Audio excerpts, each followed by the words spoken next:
Bismillahirrahmanirrahim. Alhamdulillahi rabbil alamin, wassalatu wassalamu ala asyrafil anbiya'i wal mursalin sayyidina nabiyina wa qurrati a'yunina Muhammadin afdalin nabiyyin wa ala alihi wa ashabihi wat tabi'in wa man tabi'ahum bi ihsanin ila yaumiddin. Subhanaka la 'ilma lana illa ma 'allamtana innaka antal alimul hakim. Rabbi shrah li sadri wa yassir li amri wahlul 'uqdatam min lisani yafqahu qawli. Rabbi yassir wa la tu'assir wa tammim bil khair. Allahumma la sahla illa ma ja'altahu sahla wa anta taj'al husna was sa'ba sahla idza syi'ta sahla. Alhamdulillah, bersyukur kita kehadrat Allah Subhanahu wa taala, hari yang mulia, di tempat yang mulia, bersama orang-orang yang mulia, di majlis yang mulia. Kita sama-sama berselawat kepada Nabi sallallahu alaihi wasallam. Terima kasih saya ucapkan kepada mudir madrasah Ustaz Said dan juga AJK yang terlibat semua, penganjur, Haji Nadhiri, kumpulan qasidah dan sebagainya lah, yang mana yang hadir ini muslimin dan muslimat yang dirahmati Allah sekalian. Saya ucapkan terima kasih kerana menjemput untuk memberi sedikit tazkirah ataupun ceramah bersempena bulan yang mula, iaitu bulan Rabiul Awal. Pada awalnya hari ini saya dalam rancangan buat maulid di rumah saja, di kediaman Haji Nadhiri, katanya nak buat di rumah. Kemudian tiba-tiba ada tukar program buat di madrasah ustaz. Sebenarnya malu nak main ceramah kat tempat ustaz ni. Kita ni tak ada ilmu tahu mana, malu depan talabah ilmi, penuntut ilmu, ustaz-ustaz asatidzah, semua ni malulah. Tapi sebagai kita kata idkhalus surur fi qulubil mu'minin, nak menggembirakan hati orang beriman. Sebab itu satu ibadah, kata Nabi. Kita gembirakan hati orang beriman ini satu ibadah, dapat pahala. Walaupun saya tak layak pun duduk kat depan ni, tapi hanya semata-mata kerana nak menggembirakan hati sesama Islam, itu sahajalah. Tajuk ceramah kita ni tentang Maulidur Rasul, Maulid Nabi. Maulid ke maulud, tak mana betul? Maulud salah. Maulud tu apa? Maulid tu apa? Ngaji kan tahu? Ngaji tahu?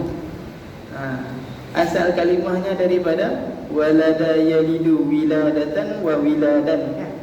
Maknanya kelahiran, lahir. Walada maknanya lahir, sahih ustaz? Masya-Allah. Jadi walada maknanya lahir, masdarnya wiladah. Jadi orang yang melahir namanya walidah, mak. Kalau lelaki, walid. Kita panggil kat ayah walid daripada perkataan itu. Yang dilahir, isim maf'ulnya bunyinya macam mana? Ini nama ini maulud. Maulud itu maknanya bayi. Orang yang dilahir dipanggil maulud. Hari kelahiran, tempat kelahiran dipanggil maulid. Isim zaman dan juga isim makan. Jadi dua-dua betul lah, tak ada masalah. Kalau kita nak abang kata tentang diri Nabi, maka kita sebut maulud. Maulud itu maknanya bayi tadi. Kanak-kanak yang dilahir dipanggil maulud. Maulud Nabi maknanya Nabi lah. Kalau dipanggil maulid, maknanya hari kelahiran Nabi. Tadi yang lebih tepatnya kita kata maulid lah. Tapi tak ada masalah. Maulud orang tua dulu panggil maulud ni, maulud Nabi. Maulud Nabi boleh juga. Jadi kenapa kita menyambut maulud Nabi ataupun maulid Nabi, Maulidur Rasul? Kita menyambut maulid Nabi ini sebagai tanda kecintaan kita kepada Nabi, tanda kita ingat kepada Nabi. Macam mana cara kita nak ungkapkan rasa bahawa kita ni ingat kepada Nabi, kita gembira dengan kelahiran Nabi? Dengan kita menyambut. Kita kat sini semua ada hari jadi belakang kan, ada birthday, semua pakai sambut, betul tak? Seronok tak kalau ada orang ucapkan selamat hari jadi kat kita? Seronok tak kalau kawan-kawan mai buat kek, mai sambut birthday kita? Seronok. Sebab apa kita seronok? Sebab dia ingat hari kelahiran kita. Kalau orang-orang yang dah kahwin, contohnya game mak-mak lah selalunya, cukup ingat tentang hari perkahwinan. Macam mana rasa kalau suami tiba-tiba tak ingat? Hari tu dia buat leceh, buat tak tahu, dia tak ucap apa-apa. Kita puasa lagu mana? Hari tu malas nak masak. Bukan semua macam tu, tapi banyaknya macam tu. Kan? Sebab apa? Sebab dia rasa suami dia dah tak ingat. Maka kita ni dengan orang yang kita suka, yang orang kita sayang, kita ingat semua tarikh-tarikh yang penting bagi dia. Maka salah satu tarikh yang penting adalah hari kelahiran. Kenapa kita sambut hari kelahiran? Sebab apa sambut birthday? Tak tahu sebab apa saja. Kerana bersyukur. Kita bersyukur kepada Allah kerana dengan Allah menimbulkan kita, melahirkan kita di dunia ni. Dari dulu kita tak ada, kemudian kita ada, itu satu nikmat. Dan juga kedua, kerana berterima kasih, bersyukur kepada sang ibu yang berpenat lelah kita kata apa, mengandung kita 9 bulan dan bersusah payah melahirkan kita. Senang ke susah nak melahirkan anak ni? Susah. Bahkan orang yang mati dalam keadaan melahirkan anak dianggap mati syahid, hatta daripada anak zina. Besar pengorbanan seorang ibu. Maka dengan melahirkan kita ni, kita ingat detik-detik hari kita dilahirkan, tanggal berapa, bulan berapa, tahun berapa, kita ingat. Kenapa? Pertama, syukur Allah bagi nikmat kita lahir ke dunia. Nombor dua, syukur kepada ibu. Kalau kita tak ingat hari lahir kita ni, maknanya kita tak ingat ke mak kita. Tapi ada orang ingat hari lahir dia semata-mata lah, tak ingat ke mak. Sepatutnya dengan hari kelahiran tu kita ingat jasa ibu yang melahirkan kita. Boleh kita sambut, boleh, tak ada masalah. Semua nikmat yang Allah bagi, semua rahmat yang Allah bagi kepada kita, kita kena gembira. Qul bi fadlillahi wa bi rahmatihi. Kata Tuhan, katakanlah wahai Muhammad, dengan nikmat kurniaan Allah itu dan juga dengan rahmatnya Allah, fa bidzalika falyafrahu. Maka dengan yang demikian bergembiralah. Falyafrahu, fi'il apa? Tak tahu lah. Tak apa lah. Falyafrahu maknanya amar, perintah daripada Allah. Allah perintahkan kita gembira dengan rahmat daripada Allah. Allah bagi kita nikmat apa? Nikmat kita lahir di dunia, seronok, gembira. Allah bagi kita apa? 31 Ogos kita sambut kemerdekaan, maka kita sambut gembira. Alhamdulillah, dulu kita dijajah, sekarang kita merdeka. Tapi ada nikmat, ada rahmat yang lebih besar daripada semua ni. Apa? Allah putuskan Nabi, Allah zahirkan Nabi ke dunia ini. Itu nikmat yang paling besar, rahmat yang paling besar. Wa ma arsalnaka illa rahmatan lil alamin. Allah utuskan Nabi ni tak ada hal lain melainkan tujuan dia apa? Rahmat bagi sekalian alam. Maka itu lebih lagi layak dan lebih lagi patut kita sambut. Tak patut kita sambut hari jadi kita, tapi kita tak sambut hari jadi Nabi. Kita tak ingat hari kelahiran Nabi, tak patut. Bagaimana kita nak sambut kelahiran Nabi? Bagaimana kita nak sambut kelahiran Nabi? Kita pun tak erti nak sambut macam mana. Nabi sambut dah. Nabi sambut dah kelahiran Nabi. Bagaimana? Puasa. Nabi puasa hari apa? Isnin. Sebab apa Nabi puasa Isnin? Masya Allah, pandai-pandai semua. Masya Allah. Jadi ustaz-ustaz lah. Nabi lahir pada hari Isnin, maka Nabi berpuasa pada setiap hari Isnin. Sahabat tanya, apa siapa kamu puasa hari Isnin? Sebab zaka yaumu wulidtu, demikian adalah hari aku dilahirkan. Maka Nabi pun bergembira dengan kelahirannya. Nabi berpuasa. Maka cara yang Nabi tunjukkan kepada kita adalah dengan ibadah. Maka ulama cantumkan berbagai-bagai bentuk ibadah di dalam acara nak mengingati tentang kelahiran Nabi. Apa dia? Berselawat kepada Nabi. Ada orang tanya, Ustaz, Syekh, boleh tak kita sambut maulid Nabi, bid'ah ke tak bid'ah? Maulid tu kita patah baliklah, maulid tu apa? Kelahiran, tak ada bid'ah. Tak ada hukum bid'ah tak bid'ah dekat kelahiran. Yang adanya pada cara kita nak menyambut. Bagaimana cara menyambut? Berselawat. Ada selawat tu baik ke tak baik? Baik. Kita memuji Nabi baik ke tak baik? Baik. Kita berdoa kepada Allah, doa kepada Allah baik ke tak baik? Baik. Kita membaca kisah-kisah Nabi, surah Nabi, baik ke tak baik? Baik. Maka tidak ada yang tak baik di dalam majlis maulid Nabi. Semua baik-baik belakang. Bahkan setengah orang dia buat majlis pula lepas habis qasidah dan sebagainya, dia buat jamuan makan itu dipanggil bersedekah. Baik ke tak baik? Baik. Semua baik belakang. Dan kita ni hari ini, hari apa? Hari Jumaat, memang digalakkan untuk kita memperbanyakkan selawat kepada Nabi. Sebab dengan kita berselawat kepada Nabi, menandakan di mana kedudukan kita dengan Nabi. Orang yang paling banyak berselawat dengan Nabi adalah orang yang paling hampir dengan Nabi. Kata ulama sebahagian ni mengatakan sekurang-kurang banyak tu, sekurang-kurang bukan paling banyak, sekurang-kurang nak nama banyak, ada sebahagian yang mengatakan 300 kali. Itu baru boleh nama banyak berselawat. Tapi itu paling koman. Kalau hak sehari selawat 10 kali, 2 kali, 3 kali, itu tak banyak. Koman-koman kena ada 300 kali. Selawatlah 300 kali. Barulah kita ni dinamakan orang yang banyak berselawat kepada Nabi. Satu selawat kepada Nabi, apa yang Allah balas kepada kita? 10 kali selawat kepada kita. Kita balas selawat satu kat Nabi, tapi rahmatnya Allah balas 10.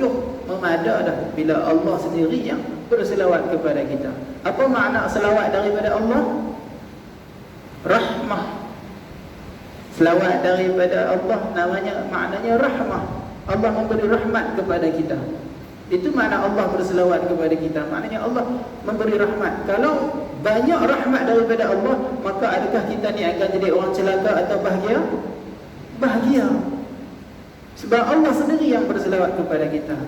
Apabila kita mampu menuturkan selawat kepada Nabi, maknanya Allah memberi keizinan kepada kita untuk berselawat. Kita tak mampu berselawat melainkan dengan izin Allah.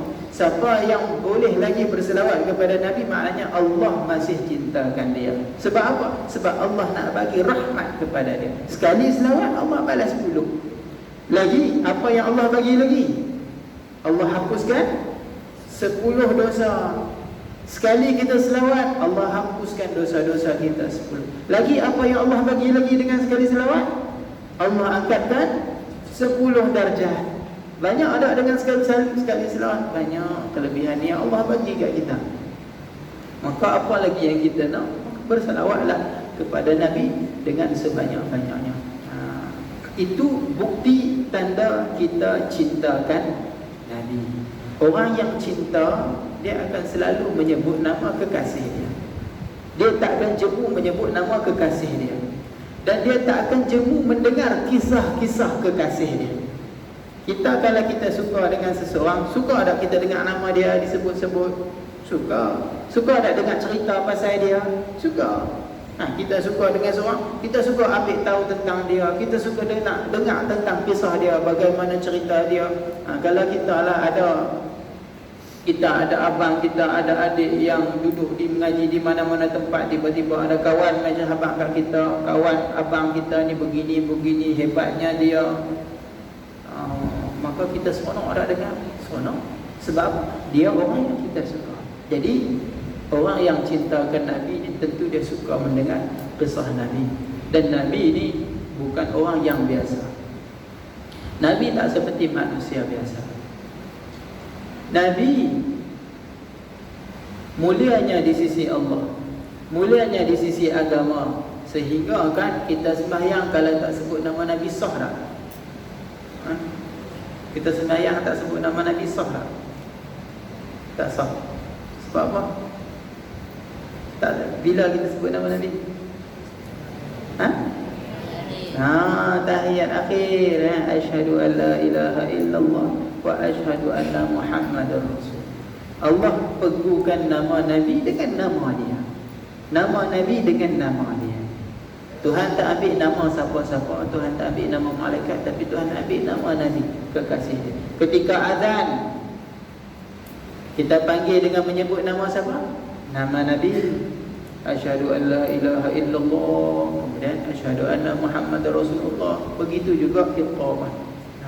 Maka Nabi orang yang hampir di sisi Allah. Kalau kita nak hampir di sisi Allah, maka kita perlu hampir dengan orang yang hampir dengan Allah. Qul in kuntum tuhibbunallah fattabi'uni yuhibbukumullah. Katakanlah wahai Muhammad, in kuntum tuhibbunallah, kalau kamu cintakan Allah, fattabi'uni, Nabi kata ikutlah aku, ikutlah sunnah Nabi, yuhibbukumullah, nescaya Allah akan cinta kamu. Kita nak dapat cinta Allah, kena ikut Nabi dulu. Macam mana kita nak ikut Nabi kalau kita tak kenal Nabi? Kita kenal Nabi dulu. Kita cerita sikit tentang syama'il Nabi dan kisah Nabi. Nabi lahir pada hari Isnin. Apa kemuliaan hari Isnin? Tak ada mulia apa-apa. Tapi dengan sebab Nabi lahir hari Isnin, maka Isnin jadi mulia. Nabi lahir pada bulan apa? Rabiul Awal. Apa kemuliaan Rabiul Awal? Dia tak macam Ramadan. Ramadan ada kemuliaannya yang tersendiri, Muharram ada kemuliaannya tersendiri, Syaban ada kemuliaannya tersendiri, Ashhurul Hurum yang 4 ada kemuliaannya yang tersendiri. Tapi Rabiul Awal tak ada apa-apa kemuliaan. Tapi dengan lahirnya Nabi, Rabiul Awal menjadi mulia. Apa saja yang bersangkut paut dengan Nabi akan jadi mulia. Kata ulama, kenapa Allah, apa hikmah Nabi dilahirkan bulan Rabiul Awal? Kenapa Nabi tak lahir bulan Ramadan, bulan yang mulia? Kenapa Nabi tak lahir hari Jumaat, hari yang mulia yang kita panggil Sayyidul Ayyam? Kenapa? Kerana Allah nak menunjukkan kemuliaan yang pada Nabi. Sebab kalau Allah lahirkan Nabi pada hari mulia, hari Jumaat, bulan yang mulia, tentu nanti orang kata Nabi mulia dengan sebab lahir di bulan mulia. Tak. Tuhan nak tunjukkan kemuliaan infirad. Kemuliaan itu hanya pada Nabi. Maka Allah asingkan harinya pada hari biasa-biasa, pada bulan biasa-biasa. Tapi dengan sebab kemuliaan yang pada Nabi, hatta hari biasa, hatta bulan biasa jadi mulia. Lahir hari apa? Hari apa? Isnin, Ahad, Sabtu. Lahir hari Sabtu. Apa kemuliaan hari Sabtu? Tak ada. Sebab apa? Sebab kita yang lahir.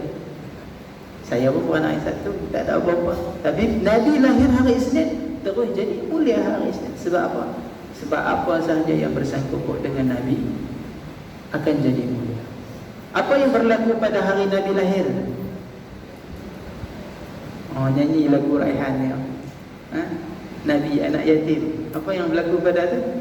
Terpadam api biara Majusi, runtuhlah istana Kisra Parsi, Mekah diterangi cahaya putih, tanda lahir Nabi anak yatim.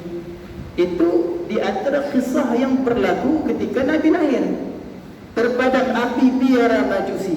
Dulu ada penyembah api yang kita panggil agama Majusi. Dia nyalakan api mengikut satu riwayat, kata 1000 tahun tak pernah padam. Api itu dinyalakan 1000 tahun tak pernah terpadam. Ada orang yang menjaga dia. Ada sentiasa orang bubuh kayu api. Tapi lahirnya Nabi terpadam api. Yang 1000 tahun tak pernah terpadam, tiba-tiba hari itu terpadam saja-saja. Tak ada sebab apa, tak ada angin, tak ada air, apa terpadam. Hebat tak? Hebat. Kita beranak ada apa lagu tu? Kuklah terpadam melekat habis satu hospital. Tak ada. Kita ni orang biasa. Tak ada yang seperti Nabi. Untuk istana Rom sana semua habis. Parsi semua bergoyang habis. Dia punya anjung-anjung runtuh. Padahal kalau kita tengok peninggalan bangsa Rom sampai hari ni ada, betul tak? Betul tak? Bangunan mereka masih ada sampai hari ni. Kukuhnya, hebatnya, gahnya. tak runtuh. Tapi dengan lahirnya Nabi bergoyang habis, tergoncang habis. Di sebahagian kitab menceritakan berhala-berhala habis tumbang sujud ke muka bumi. Di antaranya lagi tasik sawah ataupun buhairah sawah yang disebut di dalam qasidah Imam Al-Busiri menjadi kering. Sebab apa? Kelahiran Nabi. Sebab apa? Itu semua sembahan-sembahan manusia.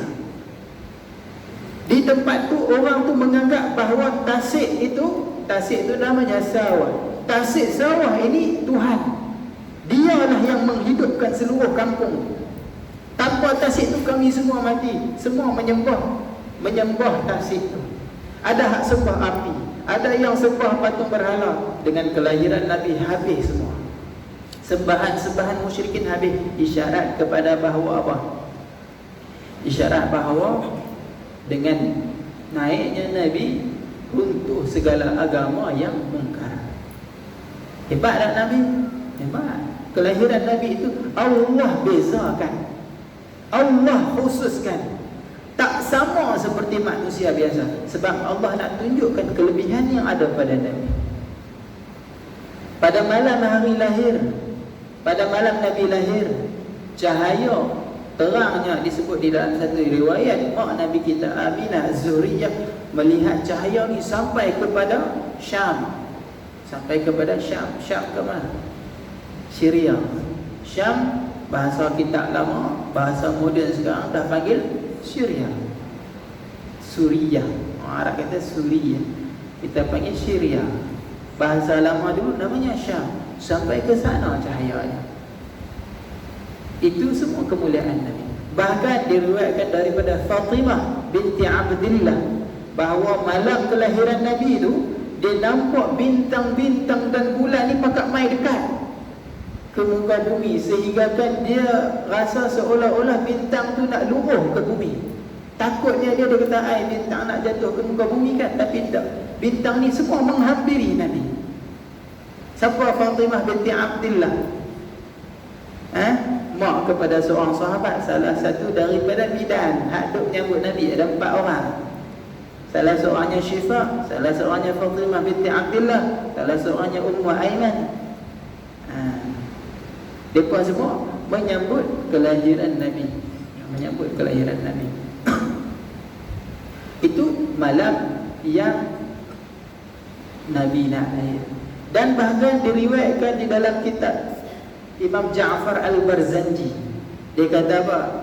Wa nataqat bihamlihi kullu dabatin liquraishin bifisahil alsunil arabiyyah. Maknanya apa? Bahasa mudah je, binatang-binatang pakat cakap. Binatang pakat cakap dalam bahasa Arab. Binatang orang Quraisy pakat cakap. Wa nataqat bihamlihi, dan bercakaplah dengan kelahirannya kullu dabbatin li Quraisy, semua ternakan orang-orang Quraisy ini bifisahil alsunil arabiyyah, dengan lidah Arab yang fasih. Tiba-tiba unta boleh cakap bahasa Arab, tiba-tiba lembu kambing boleh cakap bahasa Arab. Semua mengkhabarkan dengan berita kelahiran Nabi. Disebut di dalam sirah-sirah bahawa kelahiran Nabi ni semua bergembira. Hatta binatang-binatang semua pakat bercakap sesama sendiri, pakat beritahu bahawa malam ni Nabi Muhammad, Nabi akhir zaman akan lahir ke muka bumi. Manusia pun semua seronok. Tak ada yang tak seronok dengan kelahiran Nabi. Hatta Abu Lahab. Hatta Abu Lahab pun seronok. Tahu kisah Abu Lahab kan? Abu Lahab perintah tadi 4 orang yang menyambut kelahiran Nabi. Saya sebut 3 orang. Seorang lagi siapa? Hamba bagi Abu Lahab. Namanya apa? Namanya apa? Thuwaibah. Kena sebut kepala oleh mereka. Thuwaibah Al-Aslamiyah. Thuwaibah, dia pun turut sama ketika hari kelahiran Nabi. Bila lahirnya Nabi, dia terus bagi tahu Abu Lahab. Gembiranya Abu Lahab. Apa Abu Lahab buat? Dia bebaskan, dia merdekakan hambanya. Seronok Abu Lahab dengan kelahiran Nabi. Seronok. Hatta Abu Lahab, walaupun dia tak tahulah, akhirnya dia menjadi musuh ketat Nabi. Sampai Allah sebut di dalam Al-Quran nama dia, Tabbat yada Abi Lahab wa tab, dan juga isterinya wa imra'atuhu hammalatal hatab. Dua-dua laki bini. Abu Lahab ni, pasal apa nama Abu Lahab? Dia bukan nama Abu Lahab, namanya Abdul Uzza. Sebab apa nama Lahab? Lahab ni maknanya api yang menyala-nyala. Sebab apa? Sebab kulit dia ni macam putih merah yang bagaikan ada api menyala-nyala. Segak lah nak cerita. Orang panggil dia Abu Lahab. Isteri dia namanya Ummu Jamil. Terjemah tengok Ummu Jamil. Ibu Jamil apa Jamil? Cantik, pandai. Jamil lah cantik. Sebab apa dipanggil Ummu Jamil? Sebab isteri Abu Lahab ni memang segak. Pasangan suami isteri ni hak seorang handsome, seorang segak. Tapi segaknya, handsomenya tak dapat menyelamatkan mereka dari api neraka, kerana buruknya akhlak mereka dengan Nabi. Tapi walaupun Tuhan kata tabbat yada Abi Lahab, walaupun Tuhan dah kata Abu Lahab ni dalam neraka, kerana dia gembira dengan kelahiran Nabi, kerana dia gembira dengan kelahiran Nabi, maka setiap hari Isnin diriwayatkan daripada sebahagian riwayat yang menceritakan bahawa Sayyidina Abbas bermimpi, dia tengok jumpa dengan Abu Lahab. Dia tanya Abu Lahab, apa yang Allah buat kepada engkau? Maka Abu Lahab kata, Allah ringankan aku setiap hari Isnin dengan memberi minuman melalui hujung jari dia. Dia isap jari dia, dia telan air yang menghilangkan dahaga dia setiap hari Isnin. Sebab apa? Sebab Abu Lahab gembira dengan kelahiran Nabi. Hatta orang yang musuh Nabi, orang yang dah Tuhan kata dalam neraka pun, Allah bagi nikmat, Allah bagi syafaat kepada orang yang cintakan Nabi, seronok dengan kelahiran Nabi. Kita ni ada seronok sepanjang hidup kita dengan kelahiran Nabi. Apa kita tak dapat apa-apa langsung kah daripada pemberian Tuhan? Tentu ada. Di neraka ada makan minum, jangan risau. Tapi minuman dia apa? Daripada besi yang menggelegak. Siapa ada harga, Allah sediakan malaikat tuang besi yang tengah menggelegak tu dalam mulut orang ahli neraka. Habis hancur semua isi dalam mulut. Itu minuman ahli neraka. Tapi Abu Lahab ni kes special. Dia dapat minuman dari hujung jari dia. Itu kerana apa? Dia cintakan, dia suka dengan kelahiran Nabi. Dia suka dengan kelahiran Nabi. Banyak lagi kisah kalau kita nak cerita tentang orang yang gembira dengan kelahiran Nabi. Pernah satu kisah yang diceritakan di dalam satu kitab, mungkin kamu pernah baca. Seorang pemuda di zaman Abdul Malik bin Marwan, dia ni naik kuda. Satu hari jalan-jalan, tiba-tiba kuda dia hilang kawalan. Akhirnya melanggar anak kepada Raja Abdul Malik. Langgar anak raja dengan kuda, anak kecil, lalu mati. Jadi apa hukuman orang yang bunuh anak raja? Koman penjara seumur hidup. Itu koman lah. Tak pun bunuh balik, pancung bala. Jadi dia ni ditangkap, dibawa jumpa raja. Tiba-tiba ketika mana dia jumpa dengan raja ni marah kan, bunuh anak dia. Kita kalau orang hak jadi mak, hak jadi pak ni, kalau kita tahu anak kita ada orang usik, kita marah dah.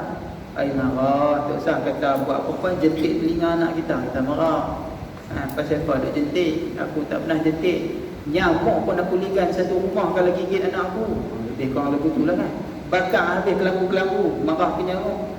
Ini kan pula bunuh anak, marah. Tapi bila mana pemuda tadi mai jumpa duduk depan raja tadi hilang habis marah. Dia tengok saja muka pemuda tadi, tak jadi nak marah. Dia bertanya, hang ada buat minyak mengasih, ayat mengasih apa kan? Aku tak jadi nak marah ni pasal apa? Hilang, raja tadi tak rasa langsung nak marah. Maka apa kata pemuda? Saya tak ada apa-apa tuanku. Saya tak baca ayat-ayat apa-apa, melainkan ketika mana saya ditangkap, kemudian saya nak dibawa berjumpa tuanku, saya terlintas di dalam hati saya, maka saya berazam bahawa kalaulah Allah lepaskan aku daripada terima siksaan ataupun apa kita kata penjara ataupun sebagainya, aku nak menyambut maulid Nabi, aku nak buat majlis Nabi besar-besaran. Itu yang aku niat. Dengan berkat niatnya, azamnya itu, maka raja tadi hilang marah. Bahkan bila raja dengar macam tu, raja bagi pula duit, nah, buatlah maulid sebagai kesyukuran. Sebab apa? Sebab berkat dengan Nabi, gembira dengan Nabi. Di majlis maulid ni, niatlah apa yang kita nak niat. Sebab salah satu tempat makbulnya niat. Bila kita duduk di tempat yang berkat, akan ada keberkatan yang mengalir kepada kita. Maka berdoalah banyak-banyak di dalam majlis maulid Nabi. Imam Al-Ghazali, kenal tak? Ha? Pernah dengar? Siapa tak nak kenal, tak nak dengar, nak kenal kan? Imam Al-Ghazali siapa namanya? Muhammad bin Muhammad bin Muhammad bin Ahmad Al-Ghazali. Dipanggil Ghazali sebab apa? Dulu pak dia keturunan dia ni Ghazal, tukang pintal buat benang, dipanggil Ghazal. Ada juga yang membaca dengan Ghazali dengan tidak tasydidkan zai, itu dinisbahkan kepada kampung Imam Ghazali. Boleh kedua-dua, baca Ghazali boleh, Ghazali pun boleh. Di Imam Ghazali tu, macam mana dia boleh jadi orang yang hebat? Dulu dia ada seorang bapa dia ni suka khidmat kepada tok alim, tok guru. Bapa dia orang biasa, bapa dia ni kerja pun biasa-biasa, bukan orang alim. Tapi tiap-tiap kali dia hadir majlis yang macam ni, majlis maulid, majlis ilmu, dia doa apa? Dia doa, ya Allah, kurniakanlah aku anak yang hebat, anak yang boleh sebarkan agama Islam. Maka Allah kurniakan dia dua orang anak, Ahmad dan Muhammad. Dua-dua hebat. Muhammad yang kita kenal hari ini Imam Al-Ghazali. Dengan sebab apa? Barakah doa ayahnya yang suka dengan majlis-majlis yang mulia. Apa dah ajar dah? Ha? Doa lah selalu tiap-tiap mengaji dalam majlis-majlis. Doa lah. Nak apa? Nak jadi orang ada ilmu, nak jadi ahli yang nak cari redha Allah, doa minta yang tu, minta nak masuk syurga Allah. Doa di majlis yang mulia ni. Sebab apa? Bila kita duduk di satu tempat yang berkat, akan mengalir keberkatan. Contohnya Thuwaibah tadi, sebab dia menyambut lahirnya Nabi, berkat dia di tempat yang berkat, menyambut orang yang penuh keberkatan, maka Allah berkatkan dia dengan dia mendapat kemerdekaan. Syifa ataupun Syafa, seorang bidan yang menyambut Nabi, walaupun dia tak ada apa-apa, tapi dengan berkat dia menyambut Nabi, Allah kurniakan dia seorang anak yang hebat, iaitu namanya Abdul Rahman bin Auf. Salah seorang daripada yang dijanjikan dengan syurga. Hidup di dunia lagi, Nabi kata ahli syurga. Abdul Rahman bin Auf, seorang yang hebat, jutawan yang hebat. Berkat mak dia dulu sambut Nabi. Kadang-kadang berkat tu tak dapat ke kita, dapat ke anak. Kamu semua ni mungkin hari ni ada yang jadi orang alim, ada yang jadi, tapi jangan risau kalau kamu selalu duduk di majlis yang berkat, keberkatan akan mengalir ke dalam jasad kamu. Kalau tak terzahir pada kamu, dapat pada anak cucu kamu. Semua dengan keberkatan yang kita dapat dengan menyambut maulid Nabi. Bahkan binatang, makhluk semua, kecuali apa? Kecuali iblis saja. Kecuali iblis saja. Diceritakan di dalam kitab bahawa iblis ni dia merintih. Dia sedih sangat-sangat sebanyak 4 kali. 4 kali iblis ni merintih. Sedih dia. Hak lain dia tak sedih, tapi 4 ni dia cukup-cukup merintih. Pertama, ketika dia dilaknat oleh Allah. Ketika mana Allah melaknat dia, merintih dia. Iblis ni cerita dah panjang. Imam Ghazali sebut di dalam Minhajul Abidin, iblis ni ibadah dia 80,000 tahun. Kita umur 80 tahun pun tak ada. Dia bukan 80,000 tahun buat apa? Ibadah pada Allah. Tapi Allah laknat dia selama-lamanya. Maka dengan sebab tu dia merintih sedih. Kedua, dia diusir daripada langit. Maka itu kali kedua dia merintih. Dan kali ketiga ketika mana Nabi dilahirkan. Itu satu rintihan yang sangat-sangat kuat. Sebab apa? Bila lahirnya Nabi, habis semua. Tipu daya dia pun dah semakin kurang. Syaitan-syaitan pun dah tak boleh naik ke langit dah. Dan yang kali keempat adalah ketika diturunkan surah Al-Fatihah. 4 kali Iblis merintih. 4 kali Iblis merintih. Iblis ni dulu dia duduk di langit.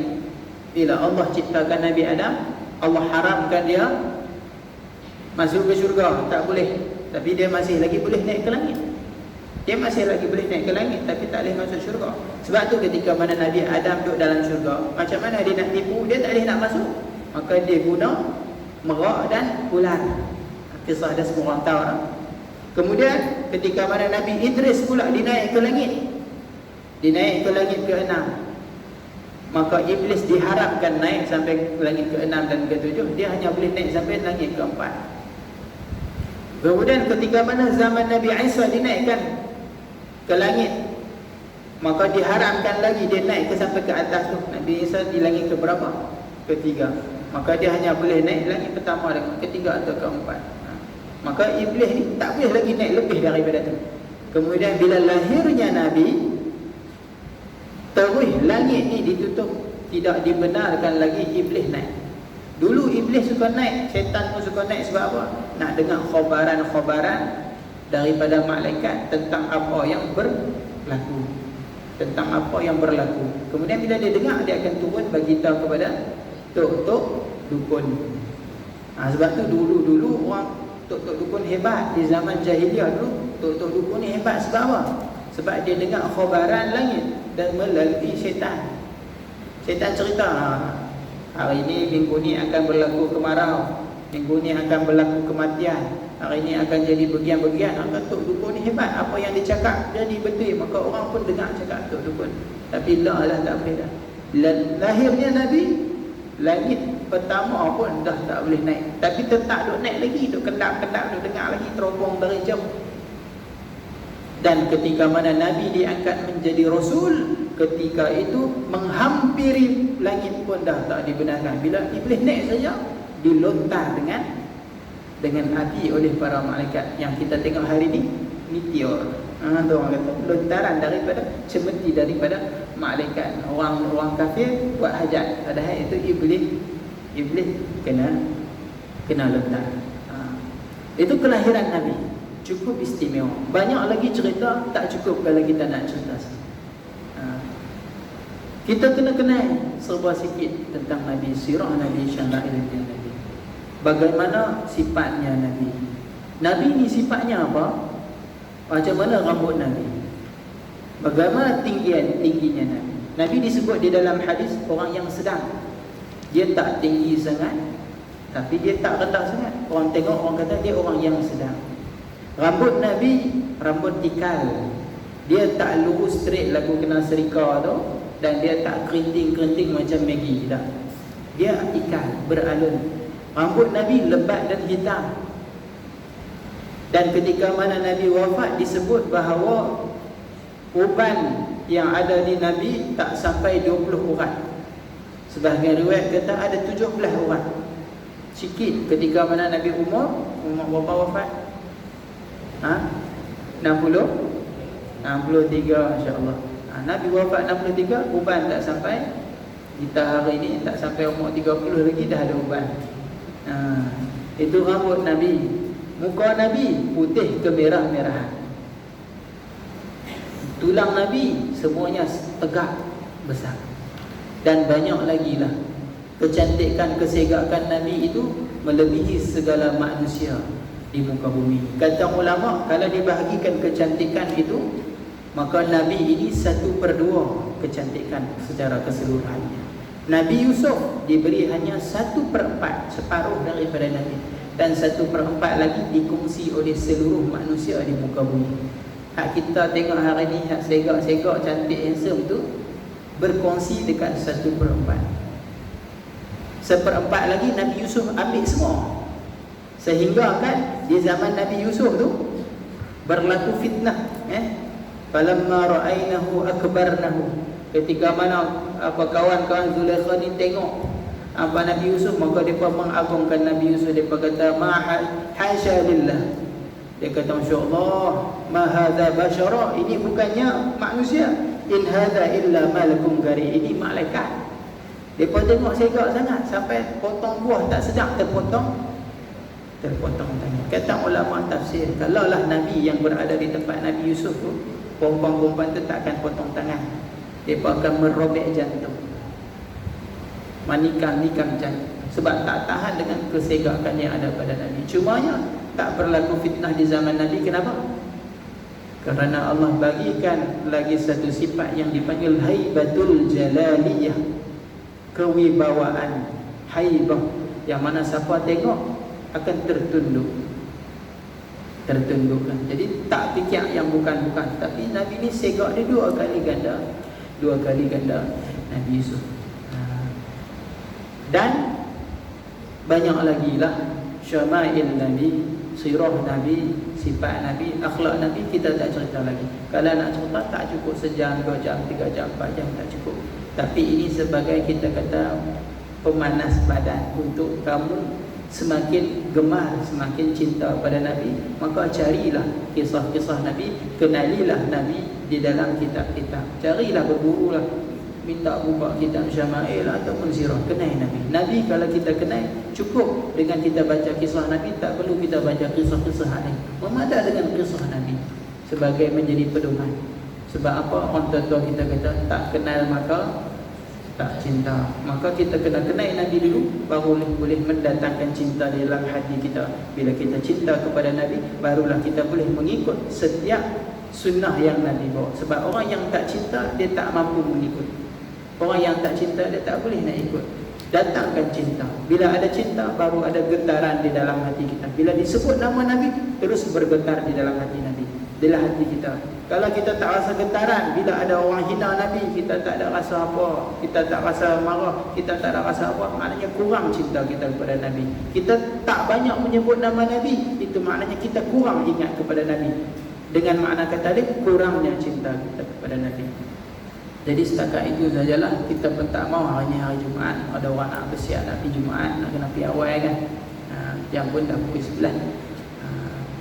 Taklah nak cerita panjang lah, banyak cerita. Jadi setakat itu sajalah. Saya minta maaf kalau ada silap dan salah tutur bahasa, ada yang menyakitkan hati.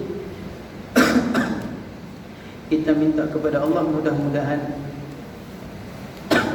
Allah ampunkan dosa-dosa kita, Allah kabulkan hajat kita, Allah angkat segala bala yang menimpa kita pada hari ini dengan berkat Sayyidul Anam, dengan berkat Nabi SAW, dengan berkat majlis yang mulia ini. Dan kita tutup dengan bacaan doa. Ada hadis. Baca.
وحبيبه وصفيه ذكر الوجود به الإله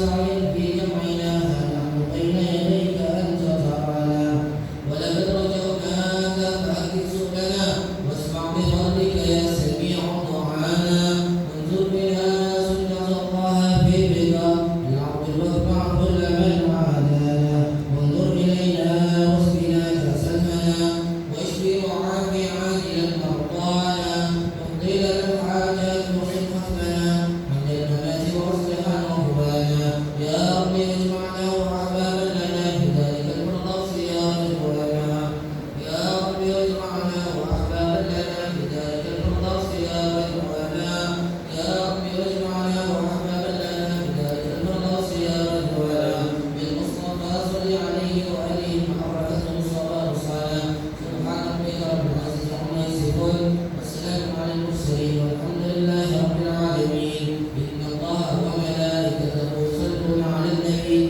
يا أيها الذين آمنوا صلوا عليه وسلموا تسليما والصلاة والسلام عليك يا سيد المرسلين والصلاة والسلام عليك يا